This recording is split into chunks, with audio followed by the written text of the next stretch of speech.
পায়ে হাত রেখে বলি, রে যুবক, আমার নবীর আর কাদাইস না রে যুবক, দাড়িটা কাটিয়া নবীর কষ্ট দিস না রে ভাই।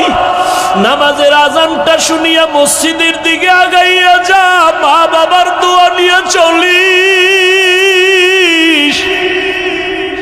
এই চেয়ারে মা বাবার দোয়া ছাড়া বসতে পারি নাই রে যুবক, মা বাবার দোয়া ছাড়া পরীক্ষায় ভালো নাম্বার পাও নাই, মা বাবার দোয়া ছাড়া আজকে তুই টাকার মালিক হতে পারো নাই, বাড়ি গাড়ির মালিক হতে পারো নাই।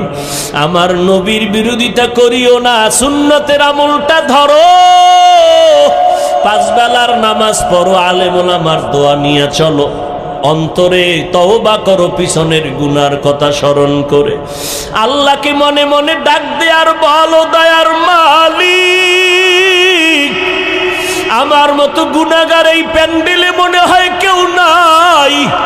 গুনার কারণে আমার হাত না পাক, আমার চোখ না পাক, আমার জিহ্বা না পাক, আমার অন্তর না পাক। আল্লাহ, আজ তওবার নিয়ত করেছি, আর নামাজ ছাড়বো না, দাড়ি কাটবো না, মা বাবারে কষ্ট দিব না, আলেমদের বিরুদ্ধে যাব না, নবীর সুন্নতের বাইরে চলবো না, মা বাবার দোয়া নিয়ে চলবো। ওই মা বাবারে কষ্ট দিস না রে যুবক, ওই মা বাবারে কত কাদান কাদাইছো, তোর কথায় পড়িয়া কত মা কত বাবায় জানি গোপনে কান্না করেছে।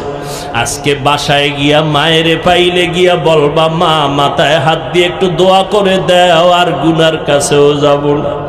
আমার মতো কত যুবক লাশ হইয়া গেল, বাসের নিচে যুবকের লাশ, পানির নিচে যুবকের লাশ, কোন দিন মরণ হবে জানা নাই। আজকে একজনে খবর দিল, আমি তো ফেসবুক চালাই না, জীবনেও বুঝিও না, একজনে আমাকে একটা লেখা পাঠাইলো যে স্কুলে গরমের কারণে একটা ছাত্রী মরিয়া গেছে। জানছেন, অনেক ছাত্রী মরিয়া